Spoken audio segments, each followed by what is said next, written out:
I'm absolutely ecstatic to bring the weekly show on my own this week. I don't have a production team. This is the first time I've done it on my own. So if it's a little bit scrappy, bear with us today. But exciting times nonetheless. Listen, this week we're all about pricing and event ROI. And I couldn't be more excited to be joined by a true expert. An expert that has renowned worldwide, no less. So we'll more on that in a little bit. But first of all, a little announcement. Okay. So I'm excited again this week. Wow, 3 excitements in a go. Listen, I have a SpotMe weekly show exclusive.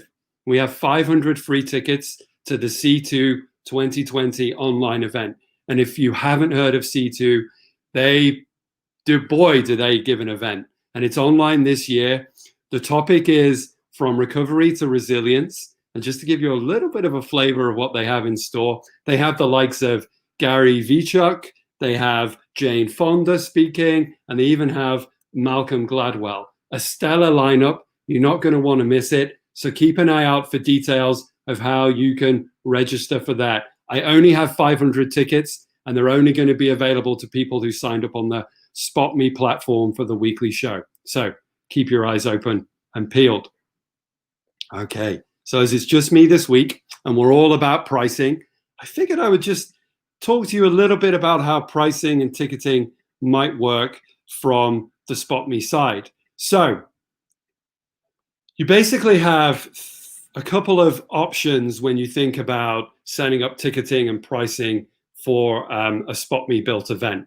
You can either do that through SpotMe, and you've all been through our SpotMe registration process with the 2 screens, the welcome splash screen, and then the questions.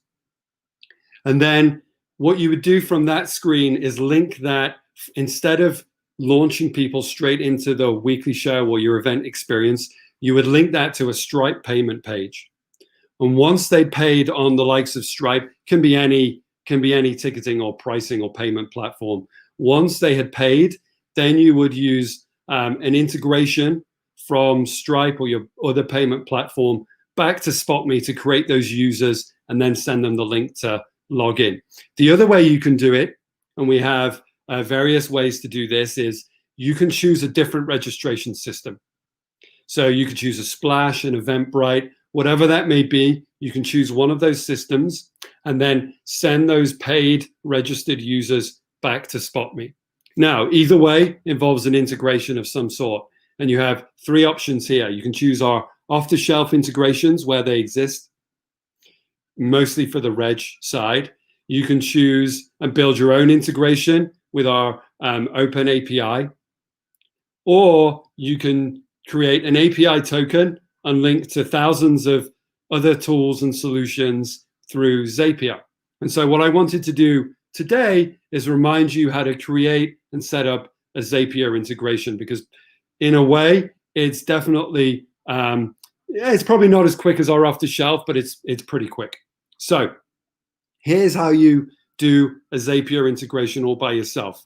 First of all, when you log into Backstage, you actually land on this screen full of all your different events and campaigns.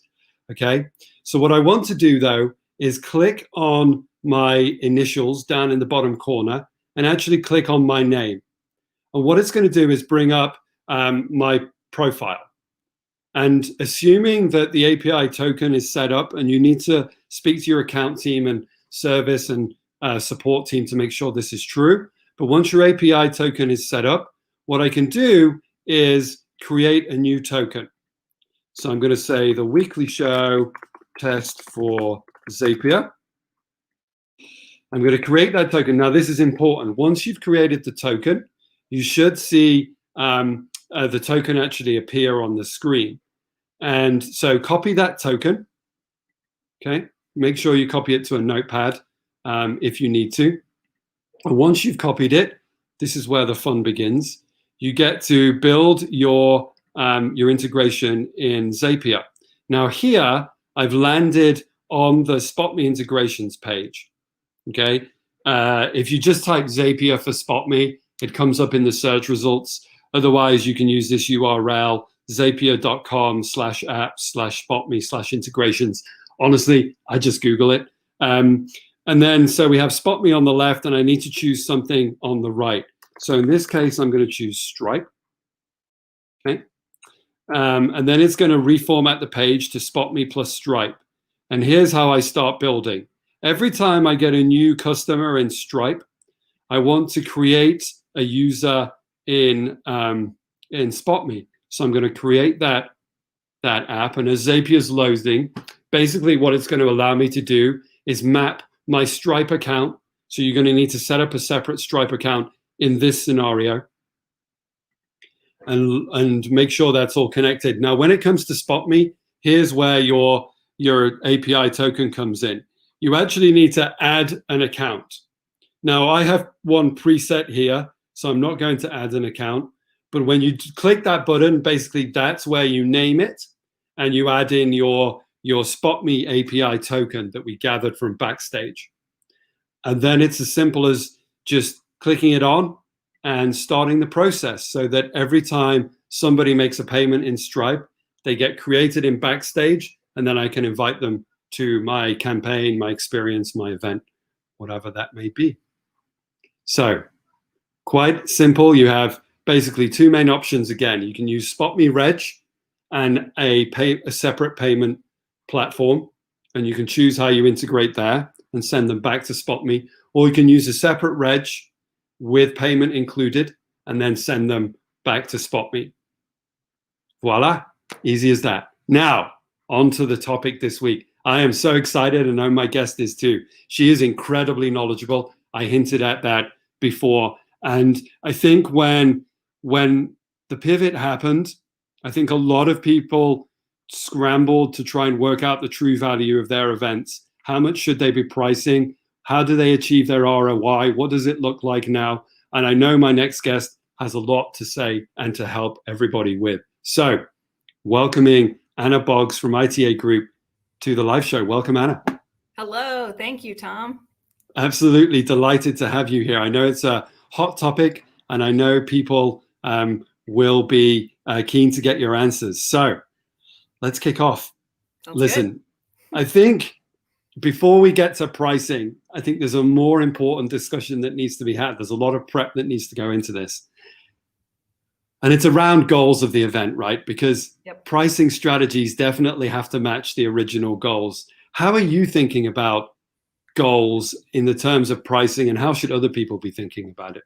Sure. So I think going into an event, there's completely different goals that your probably planning team or your stakeholders at your company have. They might be going into it saying, we want to make money on this event. You know, we absolutely need to have a financial benefit of having this event. So that's one.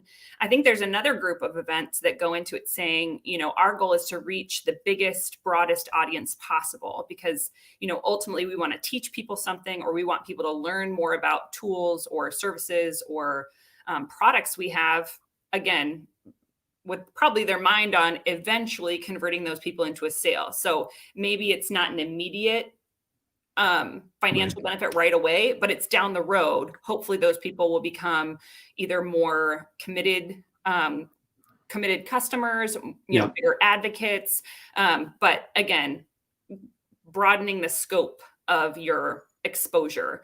And then there's kind of a third group that just wants to break even. You know, maybe you've got a set group of people that are going to attend your event, and you really just are trying to find a way to still have the event happen and make it be a good event while not losing money. So, you know, very different groups, but all are valid. And I think you have to think about that ahead of time, not just what your stakeholders want to get out of the event, but also what value are you bringing to the actual attendees?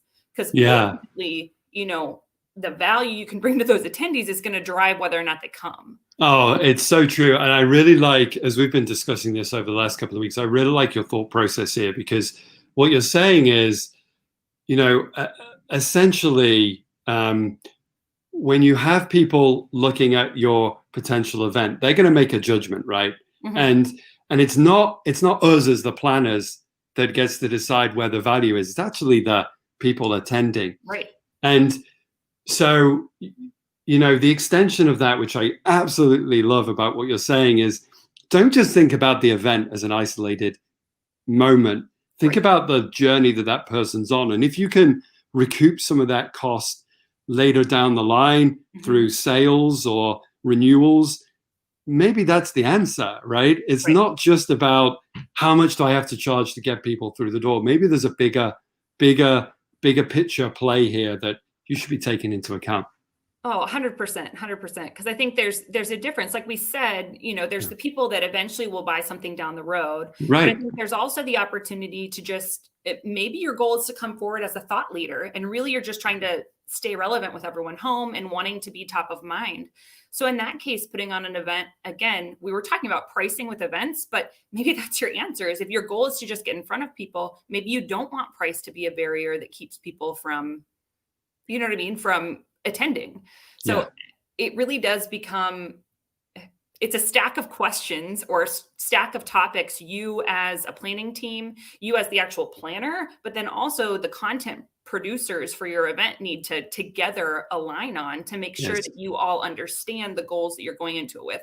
Because, if you as a planner or you as a content developer don't agree on those two things, you might be producing content that don't hit the mark with the people that you're trying to bring the content to. It's so true. Before we get onto the value of content, because that's a whole area I want to explore with you, how does some of this change when you talk about live versus hybrid versus virtual? Because the first thought that comes to my mind is right away, if I'm aiming for reach, then there's a different discussion through all of those formats, right? Absolutely. So how should people be thinking about this type of difference? So when I think about a live meeting, there are naturally some barriers in place. So with a live meeting, people have to get on an airplane, they have to be local. They also have to typically, they're going to be paying to get in, typically, not always, but I think there are certain barriers that if you take those barriers out, well, and there's also limitations to the amount of people that can get in a venue. I mean, my previous life was as an actual programmer or event planner, and, there's only so many seats you can have in a venue. So I think when you remove those, I mean, we've talked about it jokingly, but the floodgates are open. So suddenly, if your live event had an audience, a wide audience that could be interested, maybe across the country or globally, and suddenly that barrier to entry, which was maybe the travel or the cost, is gone. It's a game changer. And I think it's a game changer for us as planners, because suddenly your scope of who's attending could completely change. But I think that the technology, I mean, for you, we both talked about this, but the technology has to be able to support the audience reach that you're talking about. Yeah, I mean, you don't want to find out, right, and we're going to share the model later, the neat tool that Anna has built, but you don't want to find out, right, that your technology is the limiting factor in you selling enough tickets and reaching the audience. That would not be good, right? You don't want to plan ahead and then be limited by some other factor you didn't even take into account. What's interesting for me from the tech side is the mantra used to be, you're going to really focus on the registration, the promotion of the event to get people to attend. And whilst that's still important, I don't think it's the challenge anymore. The challenge is now, because let's be honest, attendance records are being broken left, right, and center. And the challenge now is to really think about, how do you get people to engage, right? I mean, 100%. Yeah, we were talking about this when I've had discussions with people, and they say to me, "Oh, I'm expecting 1,000 people." I'm thinking, and then I asked them, "Well, why is that?" "Oh, we had 1,000 people live last year." I'm thinking, you're either being extremely modest, and you don't want to come out and say it. Otherwise, you're gonna have a bit of a surprise. You should be aiming for 5,000 maybe. Right. And I think that's especially applicable when your content is, again, when it's a broadly applicable content. I think the only situation where maybe that's not the case is maybe a local, because there are local events where you might charge someone $100 for a day event or a few $100s for a day event.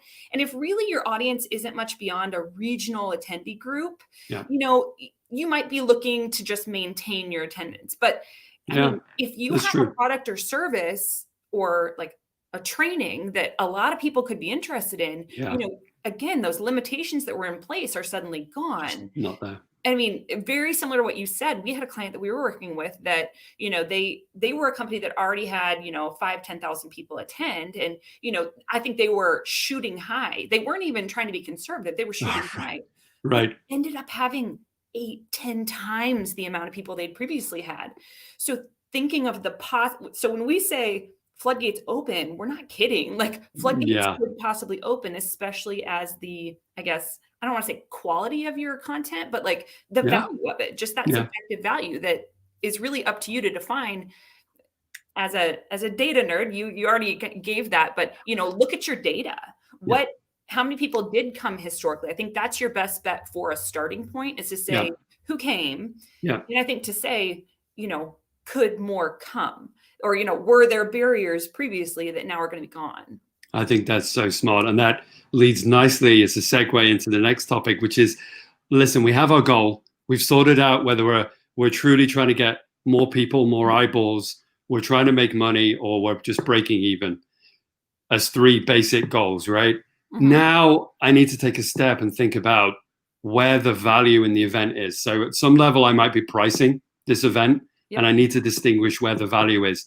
You hinted at this, but how do people find the value? Like, what are the tips here?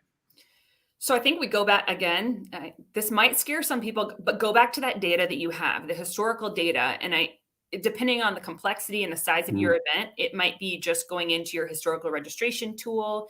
It might be combing back through your email or through your survey tool if you have one, but pull down the records to see, which components of my event, which pieces were the highest attended, or at least the highest appetite for attendance. Because I mean, a good sign when you have a registration tool, if you have a certain breakout that you had to add a second session for because the content had such a high, interest level, that's a good hint. That's probably where your value is. Right. Or if you look at your full content audience, your full audience who came to your event, and you had your keynotes maybe had, huge high attendance, and then you had a steep drop off for attendance on breakouts because people would rather maybe just gather in the common areas and talk or dive through issues together.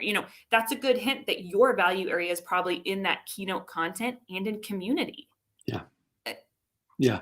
I love that. I used to work, it's funny you say all this. I used to work for a big global corporation, on their planning team for their big user conference. And it always struck me that the most popular sessions for this particular user conference were always the people in the day-to-day jobs trying to excel their own knowledge of the solutions that were being offered. And there is now in the virtual world, in any world really, there's such a, if you focused on just those and you somehow gave away, or not only the credits, but you could find a way to maybe even charge for those sessions. Right. I just feel like the uptake would be, that's where the demand was when I was planning this user conference. Well, and it's cross industry, because I think that even, meeting planners want to get their CMP certification, or, thinking of, I'll bring up my husband, he's a safety professional. You can be going to get your credentials. And, if an event with whatever industry you have has some kind of training, hands-on training or certification process where someone pays to take it typically. So even at these large monster user conferences, you typically have like a hands-on developing training or something, but it's limited to the 12 or 20 seats in the room. Yeah. So you can get these massive, developer screens with the big computers and everything in there. Yeah. So if you think about that, this is a unique moment in time where these developers are home on their own systems, probably better equipped than they would be in your ballroom. Yeah. And might have an appetite to, like you said, increase their education right now. This is a perfect moment to, improve your knowledge, grow. So, that might be your sweet spot. We are going to get to pricing, but in thinking about pricing, that's a carrot that isn't always open. Where now, instead of having, only the certain amount of people in your seats, you could either, if it's a hybrid event, have the live version, but then also have a Zoom or a, whatever your platform is, running. Or if it's a virtual, you could just have your moderator still having some way to communicate with people and have that interaction that I think is a key component to those hands-on training sessions, but just offer it to more people. So, I mean, if you think about that, that's another opportunity to just exponentially grow your intake as far as pricing and revenue. And again, a nice segue onto the next topic, which is thinking about the audience in those segments, right? Not every part of your audience sees the same value for sure. Mm-hmm. And not every part of your audience wants to attend the same thing. So how, I mean, we kind of talked about it, but really, is there any more advice around thinking about your audience and your potential segments? I think it's, again, going back to the value of what people have an appetite potentially to pay for or an appetite to attend. Because if, again, going back to the data and thinking about how people respond to your surveys, what did different groups of people, and again, this is where I'm going to go to segmentation. So take your data results and sort it by, maybe it's by, if you had participant types in your platform, that maybe you had, whether it's developers or architects, that kind of position, see what they valued, but also look at maybe you have students that attend simply to learn and to know more about the profession. So thinking about those different groups, they might have an appetite for different things. So I think that's where you can, whether it's creating tracks or breakout groupings for those different types of people that maybe have a different price point. Because I'm guessing that right in today's world, a student is not going to be able to pay as much as maybe a currently employed developer that still has a job is going to be able to pay. So I think thinking in the reality that we're all in is a smart way to approach people. We as planners and as people that are hosting events want to make sure that we're putting on an event that makes sense for the people that we want to attend. And, it's not just a rinse and repeat of the live event, a virtual event. It can't be. No. I mean, we're not going to have a 3-hour keynote session on a virtual event. It's not going to work. I don't have the capacity for a 3-hour keynote. No, it would have to be someone true. I mean, out of this world, right? I mean, I don't know. True. Yeah, but even then, what's interesting about this whole discussion is just thinking, about different people, right? Because you said it, right? The barriers are removed. If you're thinking a portion of your event is now virtual, like people were spending, companies mostly, but not always, were spending money on hotels, flights, food and sustenance sometimes. If all of those things are removed, and even, you might be able to charge more for your tickets. I don't know. But for a certain segment, you can still save people money, give them incredible value, and charge more for your tickets than you were doing in the live event. Throwing that out there. 100%. I mean, I even think about my own continuing education as I want to learn and grow as an analyst and, with my data knowledge. And I think about the amount, the price point that, again, because a lot of these I'm in Minnesota. So if I'm going to fly to the East Coast or the West Coast for one of these conferences, plus hotel, food, everything, I mean, the investment is huge. So if suddenly I'm able to get the same type of credentialing, the same type of knowledge, I mean, it does change the game. And I think you have to think that way. And I think as a planner, when you're thinking about the price point, I think as the one putting on the event or as your company is creating content, I think you have to think about things as fixed costs and variable costs. Yes. So things that are, and this applies again, because right now you might not just have one pricing scenario you're running with. Right. You might be having 3 spreadsheets, your live option, your hybrid option, and your virtual option, because you don't know, if your event's 6 months or a year down the road, that's part of the unknown. Yeah. So I think that's where you can really, you have to think again, fixed costs versus variable costs, and they will be very different. Because if you take away, your food budget per person, if you take away your the hotel line item, suddenly your fixed costs are significantly lower. So I think it allows your threshold for the amount of people maybe that you need to be able to break even on your event to be significantly lower, or potentially to invest in a lot, maybe more robust virtual platform to be able to have the type of interactive or community forward event that you are seeking to have.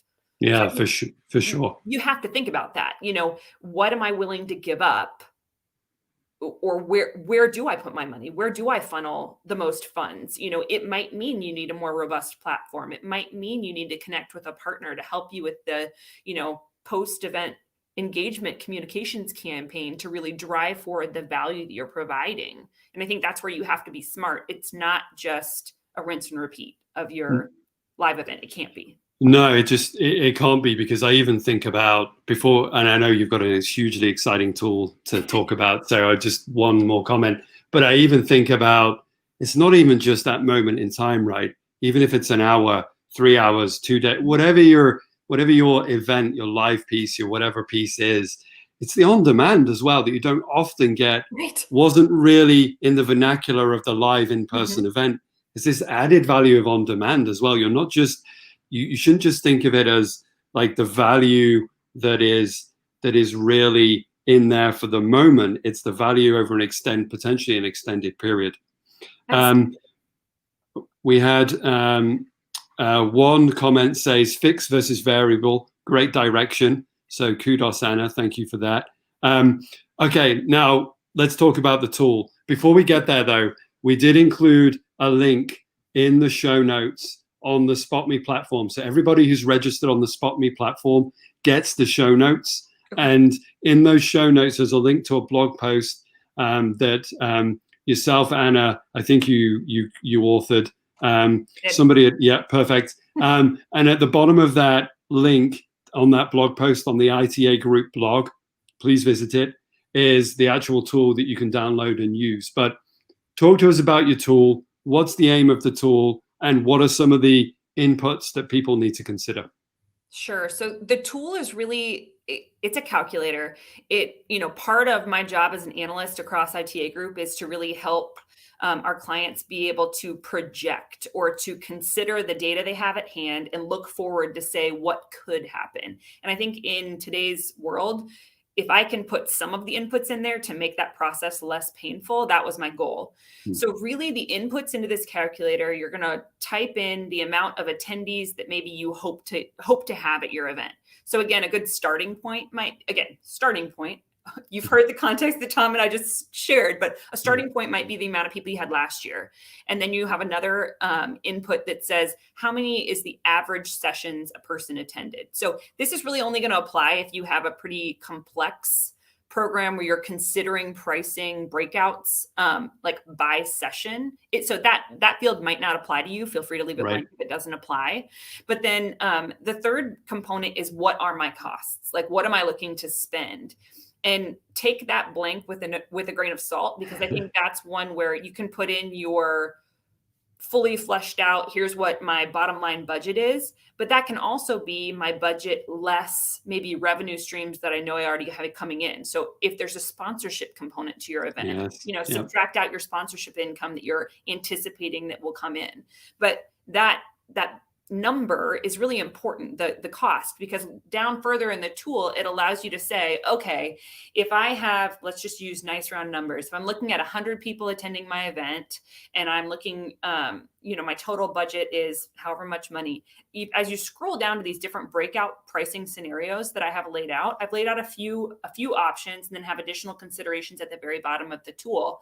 But really the intention is to have you be able to say, okay, if my number is 100 people, and if 10% of those people come, how close will I be to break even, and what will my ROI be? And so it allows you to kind of look at that variable. If my goal is 1,000 people, what if 900 come? How close will I be to break even? So it allows you to kind of slide through all of the possibilities of what could happen with math in place. So I've already put together the formulas on the back end to make it easier. And I think the goal there is to be able for you, again, like I said, with all your different pricing scenarios, to be able to go forward with your planning team, with your CFO, to be able to say, okay, we're shooting for the stars. We're hoping we have 10,000 people attend. If we only have 9,000, here's where we'd be. But it also allows you to kind of figure out what part of my event should I be considering based on where we already determined the value and the content was. Where should I be pricing? So it might look like putting a cost on keynotes. It might look like charging for breakouts. I think that's where your team has to get creative, but hopefully the math can help make it an easier decision. Oh, well, I love the tool, and I think you're underplaying it by saying it's a calculator, but it's really, the grand question is, should we really be spending this money, right? Right. I mean, is it best spent here or somewhere else where we can get an easier result? And that's what I love about your tool. It's a way to really say apples to apples. Should we be spending this money? And are we doing it? Are we doing it the right way? I think that's exactly it. And I think true partners, if working with partners like SpotMe and ITA Group, what we want to do is make sure that we are being good stewards of your money. And I think this tool, the goal is to say, I mean, that's why there's a line on the calculator that says break even. Like, what's my break even number? What's my bottom line number of people I need to attend to make this profitable? And I think we want to talk through that with our partners to say, would this be better suited as an engagement communications campaign and save the moment for the moment we're all excited for when live events come back? Is this better suited for next year's live conference? Or, have we found that sweet spot in content where there is value in charging for it? And I think that's what we want to hopefully this tool can be a conversation starter and can give you some key areas you really need to think about. And I think partners like SpotMe and ITA Group, we want to have those conversations with you and help you think through what the best plan of action is. For sure. Okay, you heard it here, folks. Head out to the ITA Group website. If you don't have the show notes available, it's on their blog. Great tool. Please download it. Start using it. Anna, if someone needs to contact you, where can they come? LinkedIn, Anna Boggs on LinkedIn. And again, or the ITA Group website. I think they can, if you reach out on the website and just say you saw this chat, they can connect you with me directly as well. Perfect. Thank you so much, Anna. Thank you for joining us and giving us all your tips and advice. Sure. And thank you, everybody, to watching, whether you're live or on demand. We appreciate you tuning in, and join us next week, every Thursday. Thank you so much, everybody. Bye. All right. Bye.